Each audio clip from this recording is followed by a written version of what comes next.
Mhuri yeZimbabwe kusangana kwatiri kuita zvakaripo pano pazimunyuzi update pano patinouya kunopatsanura nyaya dzinenge dziri kunetsa mukati mebato reZanu-PF kusanganisira neopposition yemuno munyika yeZimbabwe. Sekuziva kwatiri kuita vaMutsvangwa navaComrade Cde Geza the late vainge vari tsika nditsikewo kubva munguva yehondo kubva vachishandidzana mubato reZanu-PF. Ivo vaGeza vacho vaitaura vaMutsvangwa vacho nanhasi vanototaura kuti handizivi kuti vaGeza vainge vapindwa nei kupandukira hurumende yeZanu-PF. So vari kutaura vachitaura iwo kutoti ndine mashoko akasiyana siyana. Mhuri yeZimbabwe tine mashoko akati wandei aripo pano etwa kuti tinenge tichipatsanura muchinge muchizvinzwira mega. So tichaenda kumaupdates akati wandei, but yekutanga yedu ndo yavaGeza navaMutsvangwa. VaMutsvangwa vari kutadza kubuditsa marizeni ekuti why vasina kuenda kurufu kwaComrade Cde Geza, but veruzhinji vari kutya kuti vaizogayirwa nevanhu kutoti no, iwewe sei vazoenda kurufu kwaComrade Cde Geza basa rinogona kukuperera kana kutanga kutonongedzwa neruzhinji recabinet yeZanu-PF. Vari kutya futi President Emmerson Mnangagwa, but ivo havasi kuda kubuda pachena. Tiri kuona panapa pakanyorwa kunzi Comrade Mutsvangwa on later blessed Comrade Cde Geza. Tiri kuona panapa a few days before he dies he was sending message to my wife mukadzi wake anonzi Monica Mutsvangwa uya I would attend his burial for personal reason but I wasn't around. Wanga uri kupi zviya zvekunyepera vanhu zvezvi chimwe. Tine maupdates akati wandei tichaenda kuzimu yemunyasa kuzvinzwira. One macitizen vari kutaura nenyaya kuchinjwa kwebumbiro remutemo wasi kupindurana nazvo. Muno muZimbabwe tine dambudziko ratinaro rerule of law, mutemo chaiwo kutedzera kunetsa. Because vana veZimbabwe 2013 takanyora people driven constitution inova bumbiro remutemo rinofanira kunge richitedzerwa nenyika kwete nepolitical party asi nenyika richiita kuti zvinhu zvifambe zvakanaka muZimbabwe. Saka dambudziko ratinaro zvinezvi tiri kuona constitution yakuaitekwa nepolitical party vakuti vakuda extension kuamenda constitution kuita an extension yeterm yapresident yapresident 2030 zviri unconstitutional. Saka isu vana veZimbabwe tiri kuti kwete, hatigoni kuteedzera zvinodiwa neparty but tinofanira kuteedzera zvinodiwa nevana veZimbabwe. So that is the issue, and maprocesses anofanira kunge achiteedzerwa haaziriwo. Isu tinofanira kunge tichiconsultwa pane zvinenge zvichiitwa, especially zvinenge zviine chekuita nenyika nekuti zvine chekuita neupenyu hwevana veZimbabwe. So we are saying no to constitution amendment. Vana veZimbabwe tinoda kuteedzera mutemo watakatenderana mu2013 constitution. Kana zvichiamendwa, kana paine maamendments anenge achiitwa, vana veZimbabwe must be consulted nekuti tisu varidzi. Ndofunga muri kuona ruzhinji rwenyika yeZimbabwe, I think it's 80% yevanhu havasi kuda kuchinjwa kuamendwa kwebumbiro remutemo amendment bill iri kuitwa navaziyambe vari kupushwa naPresident Emmerson Mnangagwa. But isusu tichiona vagara varimo toto adoko pamaenzaniswa wekanzela ari kumaruzevha chacho kanonga ari kutotsikirira kutoti no, dai vakatosvika 2030 ndisvike 2030 ndiri kanzela ndichibira vanhu chibage ikoko nezvinhu zvakasiyana siyana. So tiri kuona panapa pakanyorwa kunzi Glenview resident ZANU-PF's power grab amendment bill. Resident of Glenview have joined the growing chorus of voice opposing the proposed constitutional amendment, with one resident describing the move as ZANU-PF businesses that threats the country democracy. New Democracy Foundation. Turikuona dzinenge dzakarebesa muri yeZimbabwe, so hatongochingoti gagaga pozvita kuenda futi kuzimu tichikupai dzimwe. Turikuona panapa musekiwa kuziwa lambasted the amendment bill which seeks to extend Emmerson Mnangagwa's term to 2030, saying it was a blatant attempt to claim power beyond the agreed upon term limits. The Constitution of Zimbabwe is a baby of all citizens. agreed upon in 2013 kuziwa said this is not a ZANU-PF matters, it's a Zimbabwe matters, we won't let them play with our country. Tiri kuona panapa ari kutojamuka checheko. Kuziwa highlighted the distinction between national matters and part interest, emphasizing that the proposed amendment was a selfish move by ZANU-PF to claim power. Glenville residents are echoing the core of transparency, free and fair democrat election, and democrats aziwaniki munomima dictator checho alokari dictator cheche, and to ZANU-PF for illegal manipulation of constituents for their own gain. Ndo zviri kuitwa nebato reZANU-PF riri kuda kugena ivo pachezvavo, vari kuda kugena ivo pachezvavo. Gedzeti munzo uya ari kutaura ivo vakarwara bro, ivo vakarwara, they run into the countries with the best medication. Vanomhanya kunana China, kunana India, vamwe kuSouth Africa. They go there kunotsvaga best medication so that they can survive, kuti vararame vasafe, because vane mari yenyika. Kwaisusu macivilians toita sei? Isusu tikarwara bro, kungoenda kuparire nyatwa kusina medicine, wosvika ikoko ngodya sadza nesadza nemashizha, 2-3 days wofa bro. Why? Because hauna network yangu inenge yakuda kubhayiza, ameno chichiri kuitika. So mukomana uyo yanga achitaura nenhau yekutoti no vanhu mari yekuzvitransporta kuenda kune dzimwe nyika kunotsvaga medication. Kana vachinyatsogona kutungamirira, vari kutadza nei kungogadzira kungoisa mishonga muzvipatara nekurenovheta muzvipatara zvinyatsoita top class, zvipatara zvekuma 2020s bro, ndo zvati. but vamunangagwa vari kungotadza zvinhu zvidiki zvinhu zvinonyanya kumbodiwa, zvinhu zvakanyanya. Utoti kwanzi ungatadza government cheche ngatadza kutenga mishonga, kungozadza mishonga muzvipatara. Now tiri kuona dzimwe nyika dziri kudevelopa, dziri kuwaka mastadium manyuwani, zvipatara zvekudhara izvo zviri kuramba zvichishanda, tisi kuti hazvisi kushanda.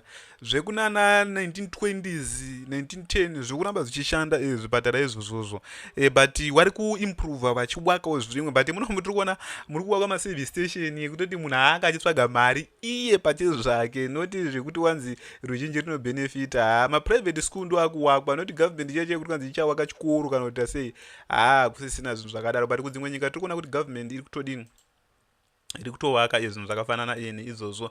So tiri kuuya pazimu aipanapa, bepanhau rezimu aipanapa. Tiri kuona Shabangu aitaura nenhau dzaBlessed Muhlanga, achitoti Blessed Muhlanga anofanira kunge ari anosungwa panapa, anokonzeresa nyonga munyika yeZimbabwe. Apa takaona paakaenda kuGeneva Summit, kwaakataura nenhau yekuabhuswa kwebumbiro remutemo munyika yeZimbabwe.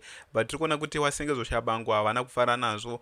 Shabangu slames journalist Blessed Muhlanga for exposing human rights violation in Zimbabwe. Self-appointed citizen coalition change, I don't self-appointed, akazviapoinda ega baba, secretary general sengezo Shabangu auya ndoponesa unoda Zimbabwe ma1 uya akauya asitumbozikana, haana kana history kuti anga arima, akangoya angochingoklema zvafanana kwanzi indotoenda totanga kutoclaima ndini secretary general webato reZANU-PF. Iwe shamari waiwe kupi kunguva dzisidzi chimwe, iwe waiwe kupi atikuziya, iwe ndini koti tisana kumakoti pepe unzi koti yakutoti ndiye unyatsoona kuti ma1 cheche. Ndosaka muri kuona vachamisa vakambomisa nhauwa yechi yebato.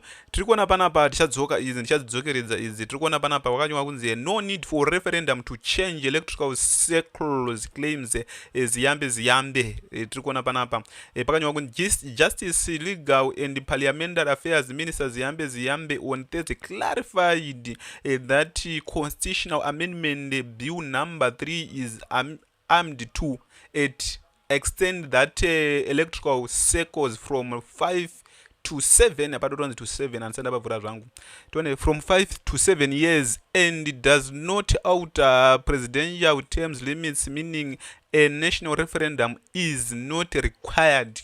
Christopher Mutsvagwa toti haisi hatitye referendum is but kana iri government yevanhu iri kutyirei vanhu. Government yevanhu haifani kutya vanhu. Chichatoona kuti titewa government yevanhu here haifani kutya vanhu. It's obvious. Zvafanana nekudiwa kuna kurirwa wepaBotswana pachichimwa referendum rinongoiswa kuvanhu. Mugabe at least una 2013 kwanga achimbofarirwawo zviri nani. Ndosaka muri kuona akaendesa referendum and rasi futi kuchinja futi materms. Raringochinja mutemo chete. So tiri kuona panapa speaking to the journalist in Harare this week, Minister Ziyambe emphasized that section 91(2) and 328 of the constitutions which govern presidential terms limits remains intact, he said. In this constitution, terms of office are 5 years, and quote with the life of parliament. The bill elongates the electoral cycles from 5 years to 7 years.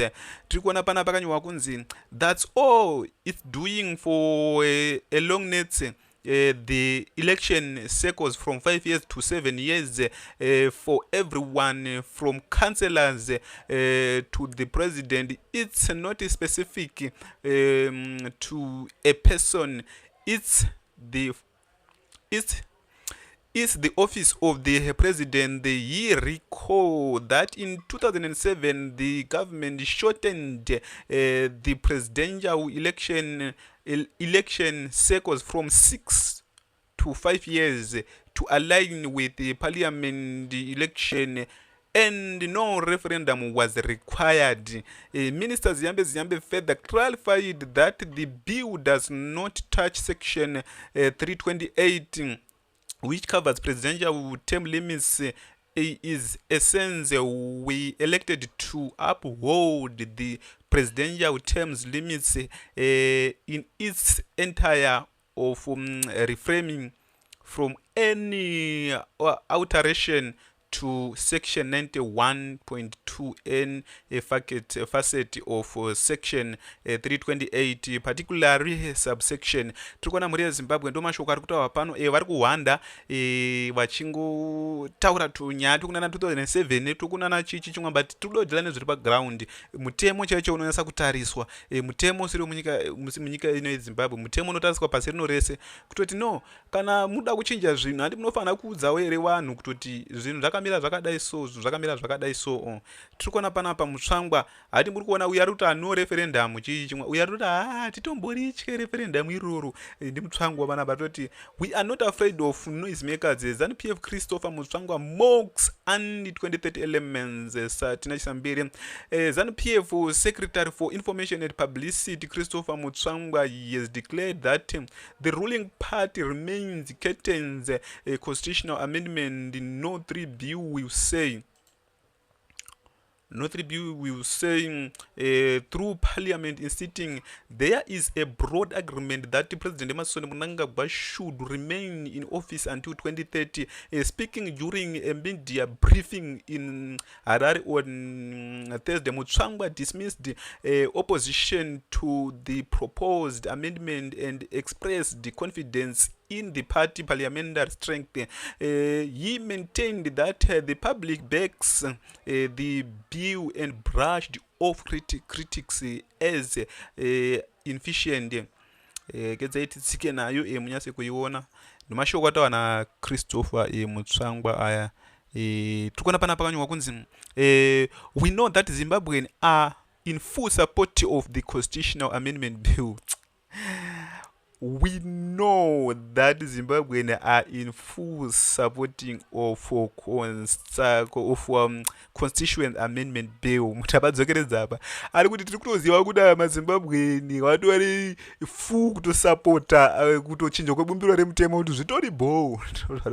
Ko kana zviri bhoka enda kuwanuka zobuda pachena uri kuzvengirei kuwanhu.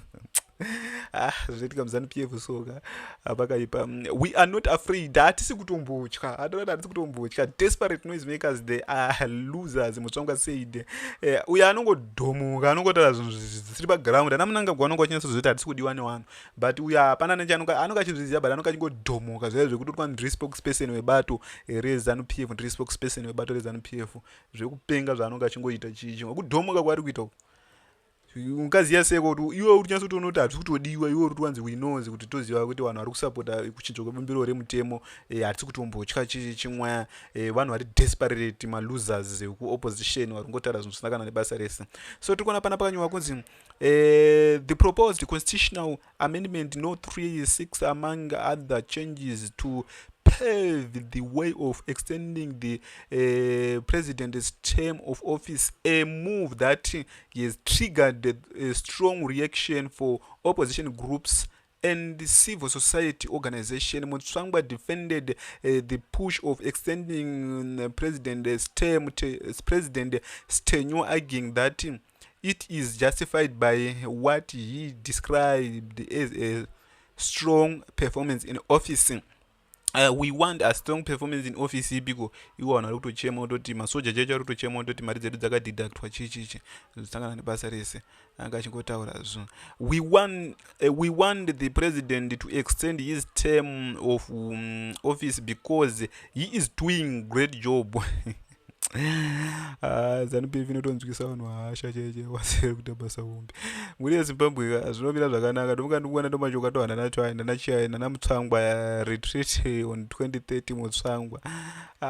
Nyaya dzeZANU-PF muri yeZimbabwe vanenge vachiita zvinhu zviya zvaunyatsotoziva kuti mupfungwa dzako karara padheni bako nokochinyatsodiziva kuti haiwa no izini izi handisi kutombodiwa kana kahwana, handisi kutombodiwa kana kahwani, but unenge uri kumanikidza vanhu chete kuti wabvume chete kuti aiwa ita kuti ndodiwa chichi, ini ndisikadiwe, ita kuti ndodiwa chete, ini ndisikadiwe ndodiwa chete, ndodira ZANU-PF izvozvo. So chinova chiricho chiratidzo chinoratidza kuti zvinhu hazvinotombodini, hazvinotombomira zvakanaka. Tiri kuona panapa ndo nyaya zihamba ari kupisa mhuri yeZimbabwe nenyaya yekuchinjwa kwebumbiro iri remutemo, vhura manewspapers ese anenge achingotaura nezvake. So panapa panenge pachibuda nhauwa dzese mhuri yeZimbabwe, kwete zvaina ZBC izvezvo zvemawireless nematelevision, vanonga vachingoseva tumashoko ndo taunonga vachibudisa kuti tunatobudiswa naNiki Mangwana. Uyu ndiye mutauri webato reZANU-PF vanonga vachibudisa zvinhu zvakadhako zvisina kana nemusoro wese.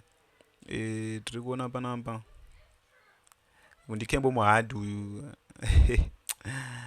zvakaoma checheko, vanhu vakatoombera maoko vakutongoomberera zvinhu zvakafanana neizvozvo kuomberera maoko. Tiri kuona apa mwana waMugabe uyo, mwana waMugabe akasungwa kuna vasiri kuziva, but ndofunga munhu ari kutongozviziva chichichi. Ndiwa Mugabe, ndiwa Mnangagwa wanga uri kukadza mapurisa.